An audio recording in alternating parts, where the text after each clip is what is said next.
Alright, what is up, ladies and gentlemen? Welcome back to another episode of Terraria, only things are a little different. As you can see, we are now in Terraria version 1.3.0.7, so yes, the big mobile update has released. It released a while ago, honestly. And I've been playing around a little bit with Terraria, doing a couple of things in my old world before the update came out, after the last episode that I released, and then after the update came out, just to try and like get used to some things. And it's been interesting, especially since the release. We've got like a billion different settings on here now, and actually I just updated this, so there's been a couple of updates that have happened since the major update. I'm not sure if there are any new things that I want to mess with. As you can see, I've got all of the sound turned way the hell down, because otherwise, you know, that was one thing that kind of bothered me in the older version of Terraria, is all you could do is completely turn off or turn on music. And all you could do is completely turn off or turn on sound effects. So it was just constantly, it was attached to your global volume or your device volume. And unfortunately that also is attached to my microphone volume. The volume that my mic will record at, and it made kind of getting the right audio setting, audio balance, kind of a nightmare. I did the best that I could with it, messing around with a couple of different phone settings and whatnot. But yeah, so that I've already done a sound test, and this sounds so much better. It's not even funny. Let me see. Auto swing disabled. Oh, okay. So one of the things with the controls that people were annoyed about was the loss of auto swing on everything. Yeah, okay. And instead, with the new controls, if you wanted to jump using the left stick, you would have to like double swipe it up in order to make it do that. Which, I mean, for the most part, you didn't need to, because there was a jump button on the right. But okay, so that's actually really interesting. I'll try the single tap up, just to see if that is something that I want. I'm not sure. Do I want auto swing on? You know what? I don't think I do. I think I like the auto swing kind of thing the way it was. Okay, yeah, so we're gonna go with that. So we're gonna go with single player. Obviously, you can see I have a character here. Now that playtime is absolutely not correct. I've played a lot more than 2 hours and 22 minutes. A lot more.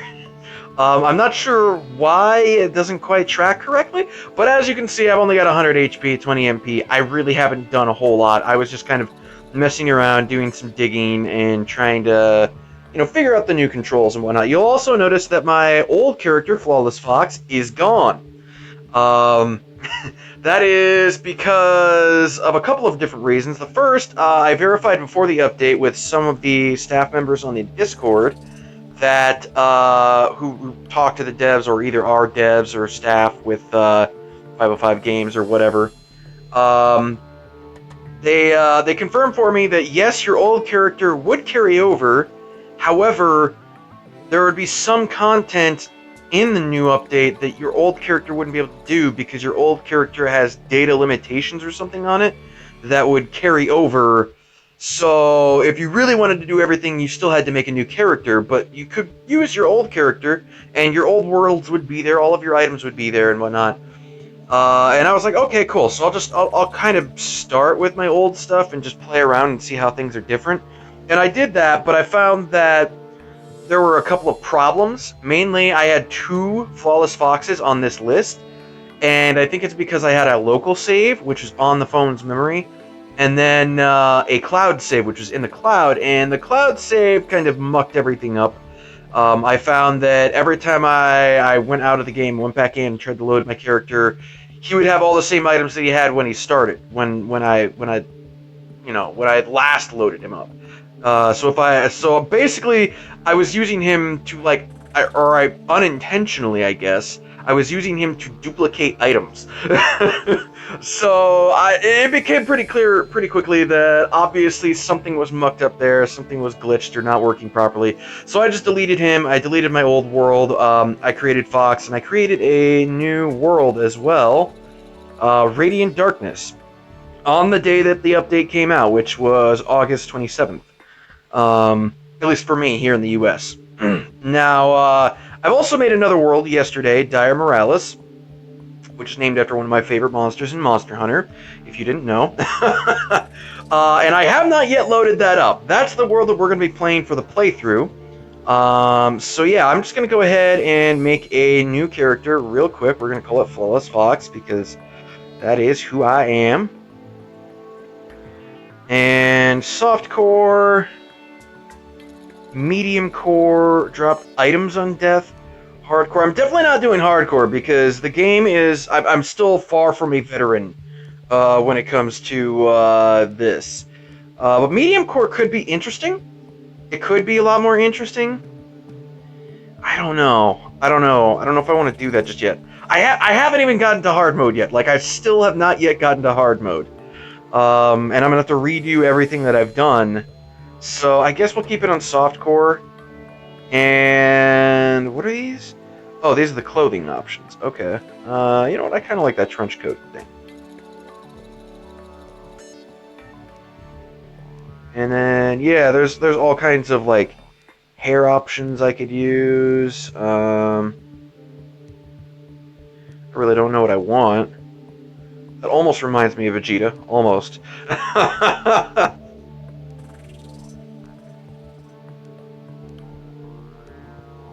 guess we'll go with that. Why not? Oops. No. Where was it? What was the hair option that I wanted to go with?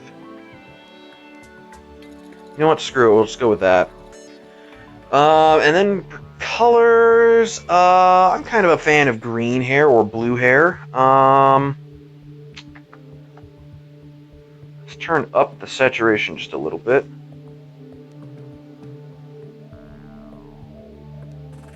Oh, there's a randomizer button. Interesting. Okay. I didn't realize that that's what that black and white square underneath all the sliders was.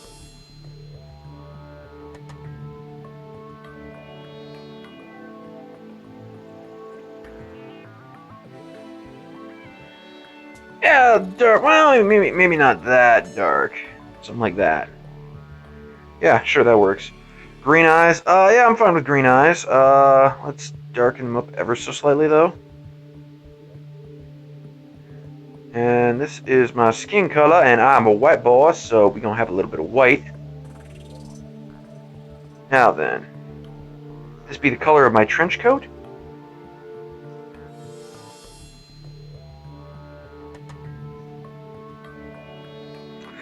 Do I want my trench coat to be...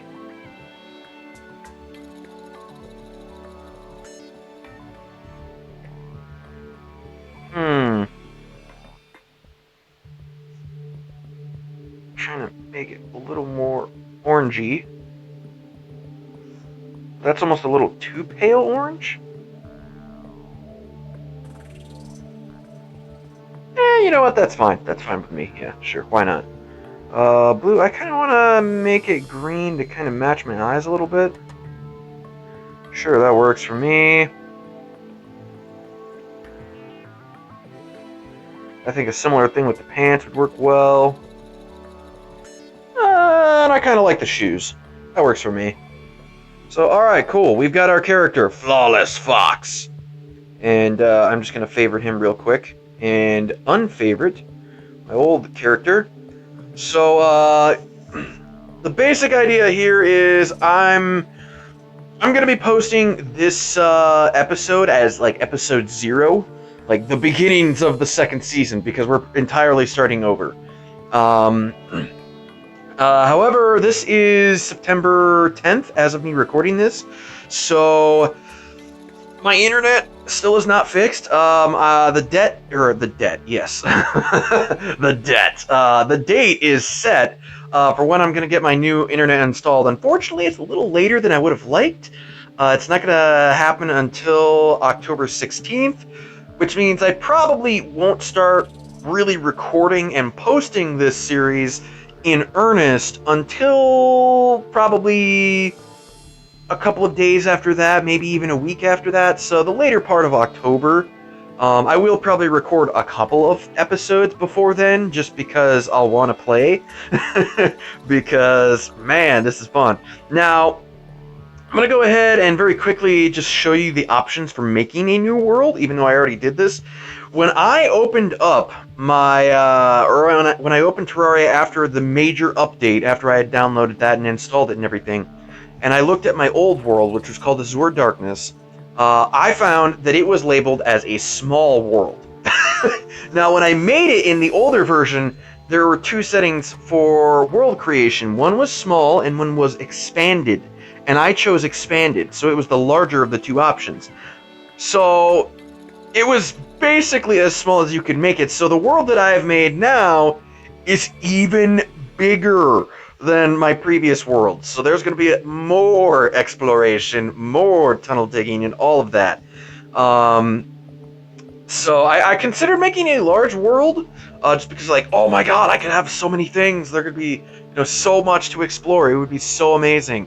However, I also know that the RAM specifications for this game, they say that the minimum RAM is 1.5 gigabytes. Now, my phone specs say they should have 4 gigabytes, but of course, every time I update the OS, the operating system, it uses up more and more and more of that memory.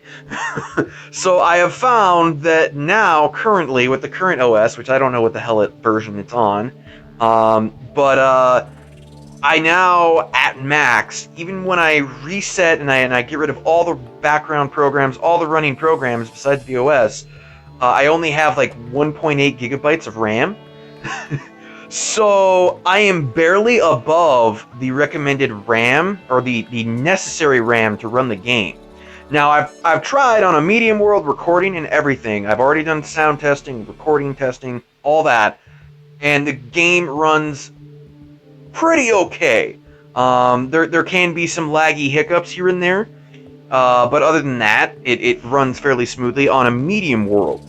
On a large world, however, there's a lot more to process, as I understand it, so it could end up becoming a bit of a problem. A bit of a problem. So I decided, let's not go with large, we'll just go with the medium. I also kind of looked at these brief explanations, small, ideal for a quick single-player experience. I like the single-player experience, I just don't necessarily like quick. I kind of want Terraria to be a long series, because I really, really enjoy playing it.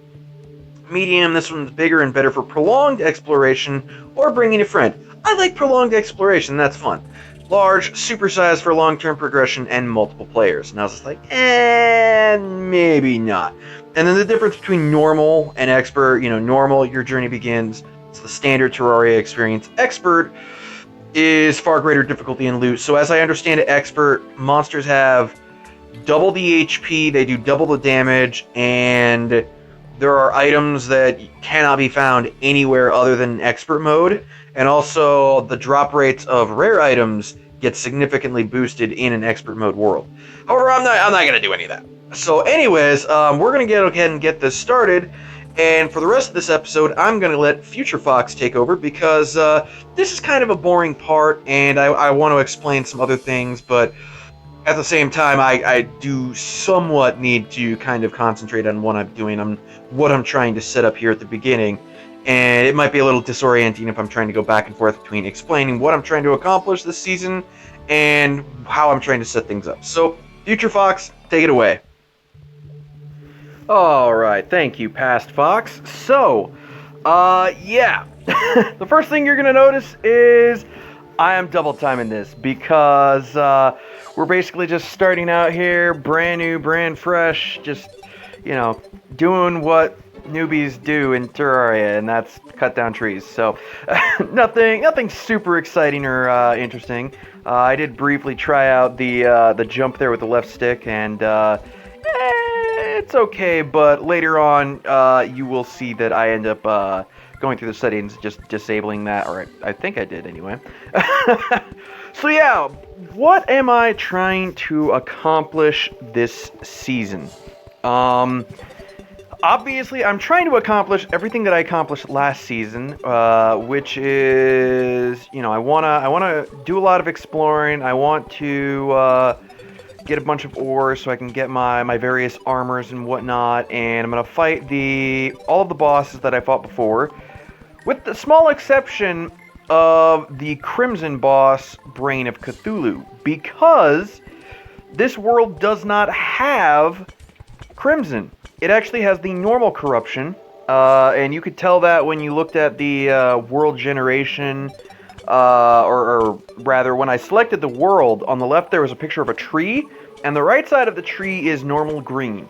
The left side of the tree determines which form of corruption you have, whether it's normal corruption or crimson corruption. If it's purple, like ours was, we have normal corruption, and if it is red, it will be crimson.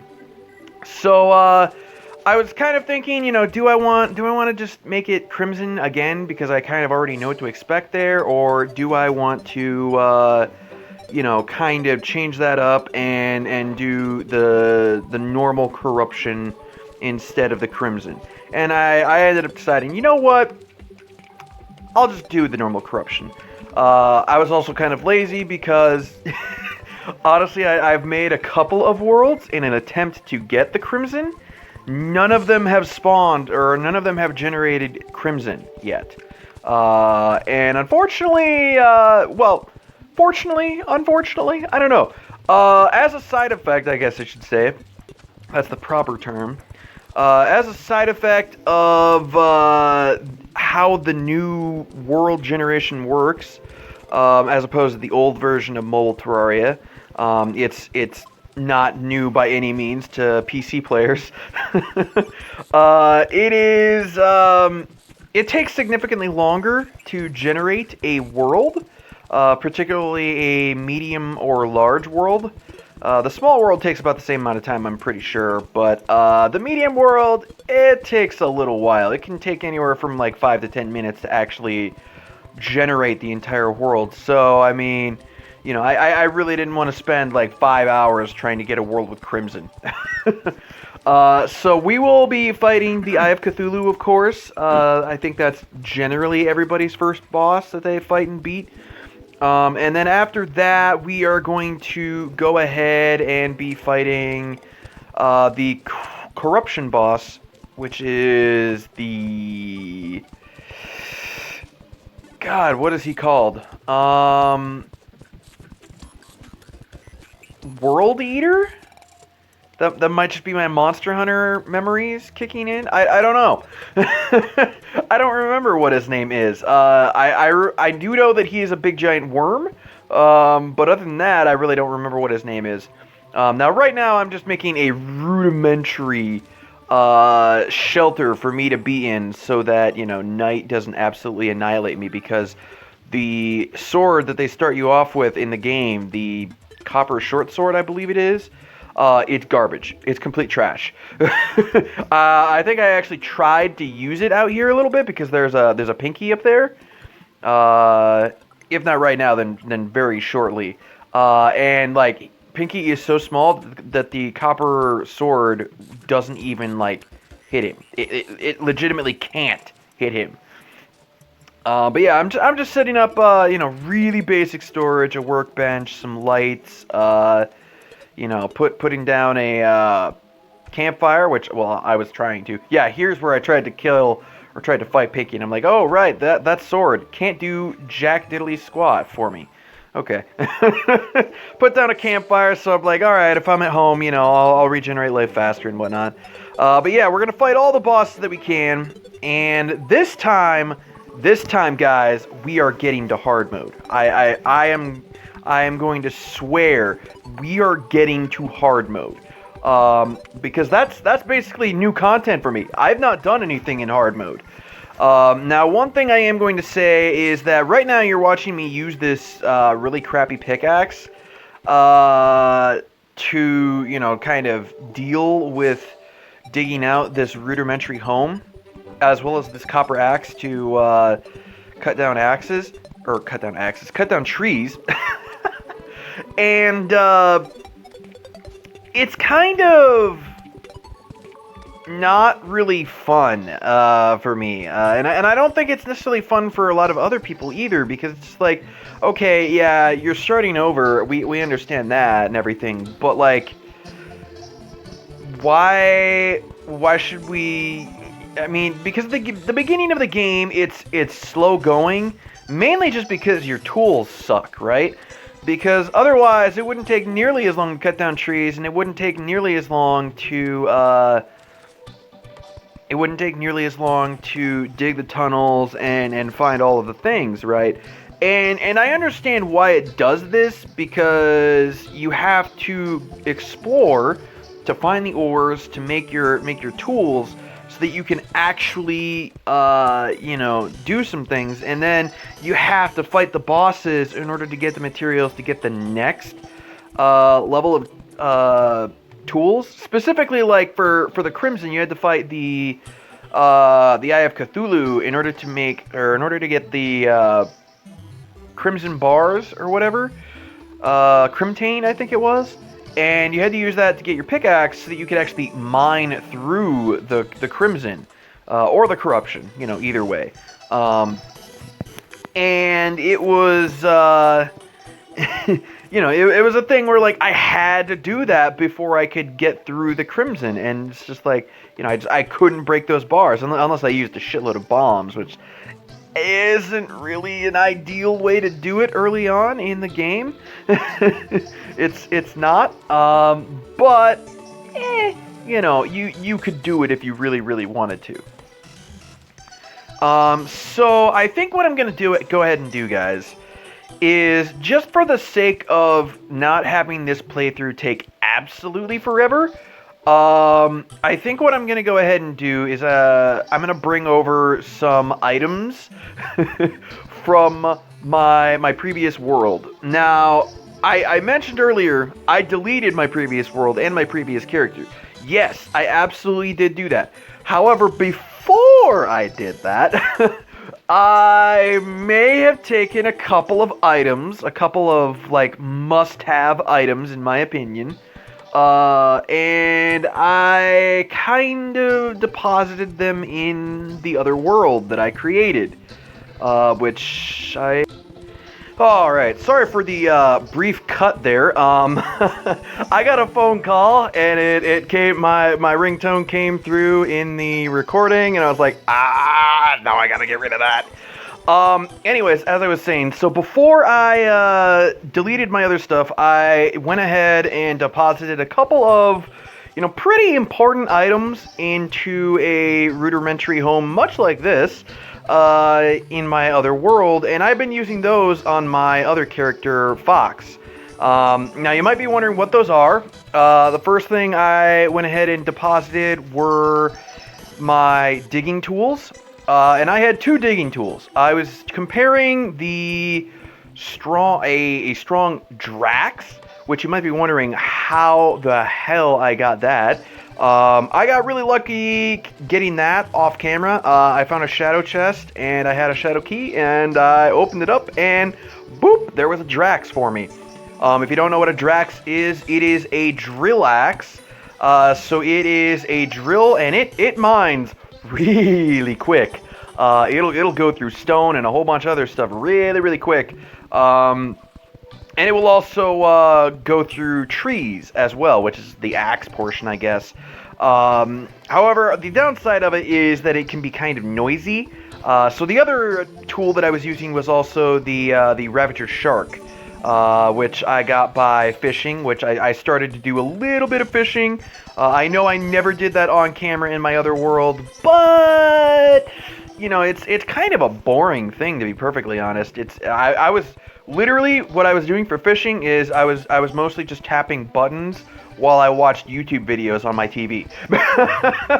Like I was just chilling watching No Man's Sky or something, and you know, I would just keep casting the reel over and over and over again. So it's kind of not really that fun. But yeah, I went ahead and did that. I mostly did that for some potion ingredients. I was trying to make various potions.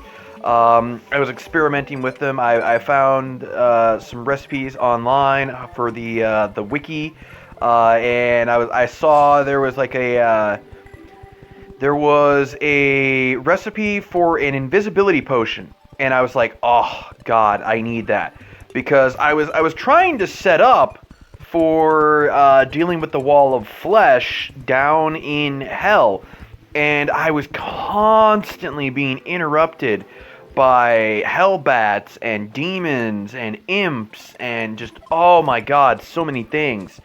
And it was frustrating as hell. I couldn't hardly get any building done. So I was like, God, I need like this invisibility potion like ASAP, so that like things will stop bothering me. And so yeah, I made the invisibility potion, and then went down there and used it, and I found, oh, it really doesn't do what I wanted it to do at all. Enemies still absolutely know that I'm there. They will absolutely still kill me. So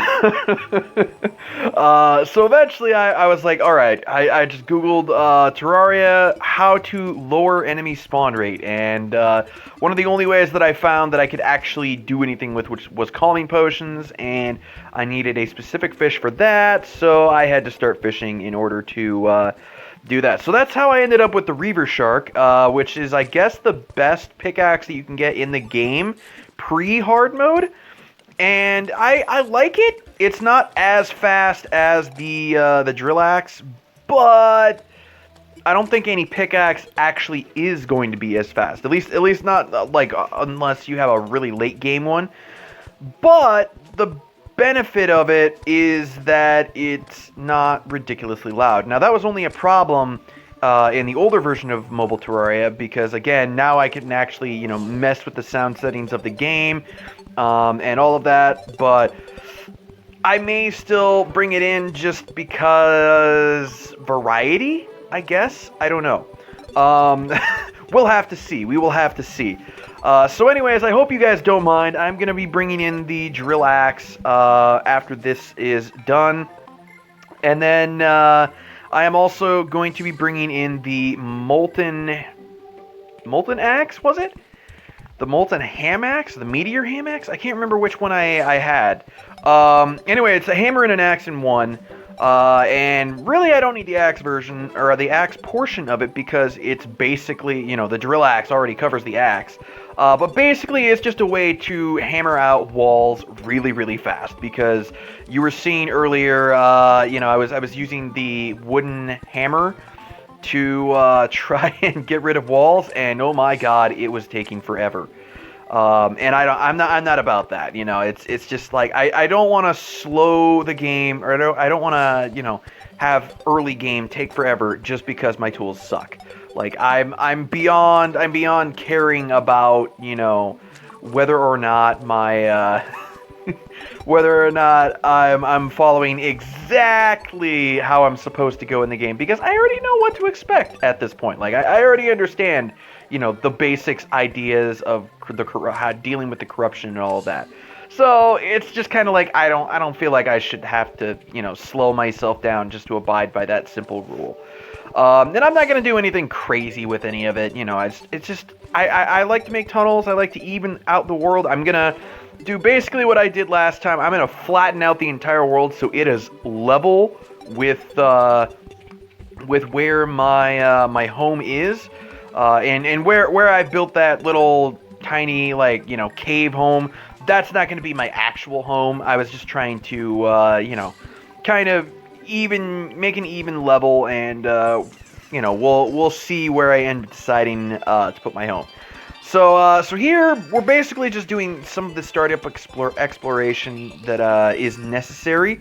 I'm trying to get some ores so that I can, you know, do some things that I need to do. I'm gonna need to make an anvil, so I'm like, all right, I see lead over here, so let's go ahead and grab all that lead.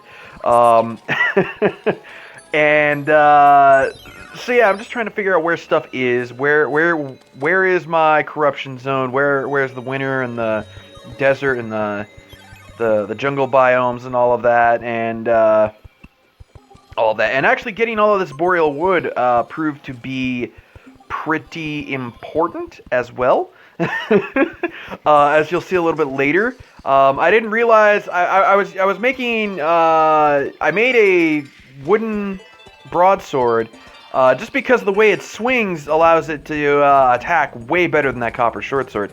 And I don't remember if I made a bunch of them. Unfortunately, I was again, that phone call kind of messed up my my recording here, and I had to delete a little bit of that recording and restart, and kind of messed with my my mental note of, you know, where I'm at and everything. But if I didn't do it then, you'll see, you know, it starts getting dark, and I'm just like, alright, well, I need to get back before it gets dark, because otherwise I won't be able to see a damn thing, and I won't be able to get home, which is a problem. I decided with all of the wood that I have, I decided to make a whole bunch of different swords, and I also made bows. You'll also see I'm flat. The button for the sword is just flashing like crazy. That's because this wood sword is not an auto swing weapon. So you have to, you know, press the button a whole lot to swing all the time. And you know, on mouse you would just hear someone fervently clicking, just click, click, click, click, click, click, click. But you know, thankfully, you don't have to hear that here at all. Thankfully, eventually I will be getting a weapon that is an auto swing weapon. I figured out in my other world what my first auto swing weapon will probably be, and it's actually pretty convenient that it is what it is. And here I decide, well, you know, I'm gonna need more wood, so let's go ahead and just, you know, I have the acorns, so let's just go ahead and throw a whole bunch of those down real quick. But yeah, one of the and I talked to the I talked to the guide here, and he's like, yeah, like what should I be doing to start this? Has any of this changed? And they're just talking about, you know, oh, well, make a house so that people will move in. And I'm just like, okay, all right, yeah, I can do that later. I haven't decided where exactly I'm going to set up just yet. So I was like, okay, yeah, all right, that'll be the first step that I do, but I'm not going to do it right now. But yeah, apparently the way crafting works is now a little bit different here than it was in the old version of mobile Terraria. It's a system that the PC Terrarians are pretty familiar with, but apparently anytime you craft an item, it can start out with modifiers. Now, the only way we could get modifiers in old mobile Terraria was to use the Goblin Tinkerer and have him reforge items. However, now we can make an item over and over and over again, and eventually get the modifiers that we want, so we can have a really awesome item right away. Now, that being said, it can use up a lot of resources, and, you know, it can be just as expensive, really, as using the Goblin Tinkerer to reforge stuff all the time. However, in this particular case, you know, wood is pretty cheap, and technically it is a renewable infinite resource. So, there's really not any reason not to just go ahead and keep making these over and over and over again. And then I realized here, yeah, the boreal wood is actually better than normal wood. So it's like, damn it, maybe I shouldn't have used all of that normal wood to try and get those weapons, when really it would have been a whole lot better for me to just go ahead and make it out of boreal wood. I would have gotten a much better I would have gotten a much better item. And here I think I was actually just watching the guide, bow and arrow, some zombies real quick, which was kind of hilarious. So yeah, I'm just breaking down walls here. I just want, you know, even though that's probably just going to be a temporary home, I was just like, I just kind of want to, make this look nice. And the dirt walls, they kind of don't look that nice. I like the wood walls. The wood walls, I mean, they're not what I really want from my place. I want an actual castle. And then here, I wanted to be a little bit more careful so that I didn't, break down the wood walls that I just put up, thereby wasting my time. But yeah, so, it's pretty worthwhile to, go ahead and just, make a whole bunch of items out of wood, and then you can get a pretty decent one. The only thing I would have really liked out of my sword is I would have liked to get a large sword, because this sword is pretty tiny. It has basically no range. But, that's okay. I'll be getting another sword pretty quickly. So that's pretty much everything that I wanted to explain about this. I think what I'm going to do with this playthrough is very similar to what I was doing. However, as far as the tunnel making part, I like to dig. I like to dig holes. I like to find things. I like to bury things. I am a fox. In all seriousness, though, the fox probably is like my spirit animal or something. I love to dig holes. So I am going to make a tunnel system. However, in working, I've already started working on the tunnel system in my other world, just because I was, I figured I was going to make another tunnel system, and I was like, all right, I want to see how I can do this with the new controls, see if there's anything I need to do differently. And I ran into a couple of issues, and I realized, okay, yeah, I might have to do a couple of things just ever so slightly differently. I also realized there's probably going to be a couple aspects of digging these tunnels that is going to be tremendously boring. Like, just things that you guys are not going to want to watch, because I don't want to watch them. I don't even want to have to deal with them in editing. Like, I just want to take like the sections where I'm doing those things and just hit delete on them, because like they're just so awfully boring to have to go through. So I think what I'm gonna go ahead and do, guys, is for the actual digging of the tunnels, I am going to, for the start, I will go ahead and record it, and I'll you guys can watch the start, because basically I'm gonna show you guys the blueprint essentially that I'm going to use. And you might be wondering, well, aren't you just gonna do exactly what you did the same last time? And yes, but also no. Again, I ran into a couple of problems with some of the changes, and I realized I have to change some things. So you'll see how I'm gonna do things ever so slightly differently this time around.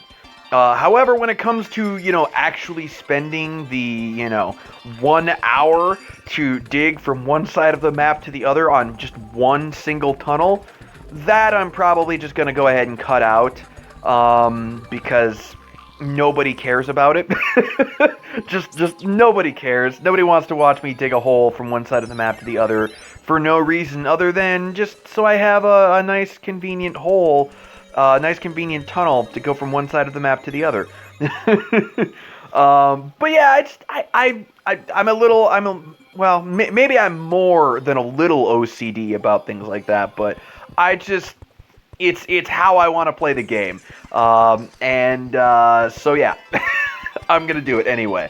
So like the tunneling, I'll probably show off the work that I have done towards the end. But I'm not gonna show the actual 5-hour process of working on like 4 tunnels or something like that.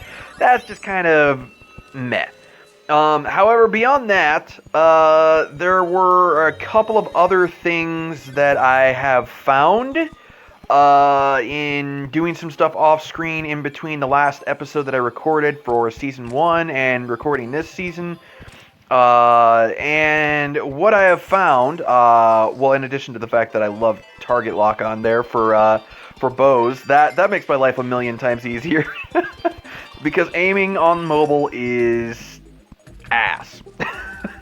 But I found a number of videos that on YouTube that I couldn't resist clicking on. I couldn't resist it.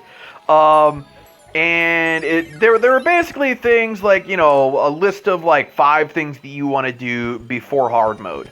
And I was like, okay, well, I never even got to hard mode, so, you know, having some advice might be good. And so I watched some videos, I learned some things, so I'm probably going to make a couple of alterations to what I was doing previously. And you'll see what those will be in good time, in due time, I should say, rather. However, it's it's gonna take a lot of building, a lot of time, a lot of potentially resources as well, to an extent, I guess. So I don't necessarily know if you guys want to see all of that. Like one thing apparently that I really wanna make before before hard mode is some kind of like pyramid arena trap thing with some lava in the top, so that like enemies can just like jump in there and they'll you know, just jump into the lava and die. It's basically like a super lazy way to farm enemy drops, I guess. But the more I thought about it, the more I was like, you know, that could be really, really useful. Simply because, like, there were times in the dungeon where I was just constantly overwhelmed with enemies, and I'm just trying to go from one area to another. I'm trying to make places safe, you know, so that I can actually like get through there without dying. Trying to get rid of like spikes and stuff like that, and like the enemies were just like absolutely overwhelming. And one of the main things that one of those videos told me is that, you know, you can build all of the stuff that the list recommended or that the video recommended once you're in hard mode. However, once you're in hard mode, well, you have to deal with hard mode enemies. And since you have to deal with hard mode enemies, it just makes building that much more of a hassle once you're already in hard mode. And I thought about that, and I'm like, you know what? Yeah, the dungeon and making stuff down in hell absolutely hammered that point home to me, where I'm like, you know what? Yeah, that's something I want to do. So we're gonna be. I have a little bit more foresight, a little more knowledge about what I might want to do before hard mode, what hard mode might entail. However, it's still a fairly blind playthrough for the most part. I don't really know exactly what I'm gonna do, but I have a little bit more of a plan.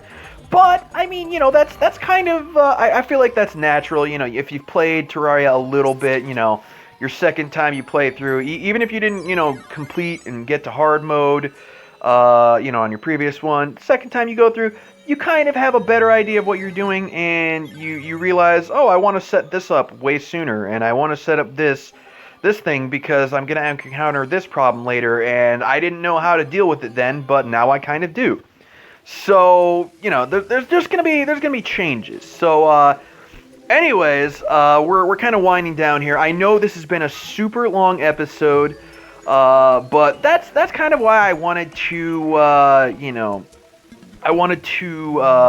make this an episode 0. It just kind of explaining things, and I know a lot of people probably won't even bother to watch it, but you know, that's okay. And I'll go over very briefly some of the things I covered in this episode in the coming episodes, but I won't go into nearly as much detail, and I'm not going to go into it for like, you know, half an hour of talking. We're just gonna play the game.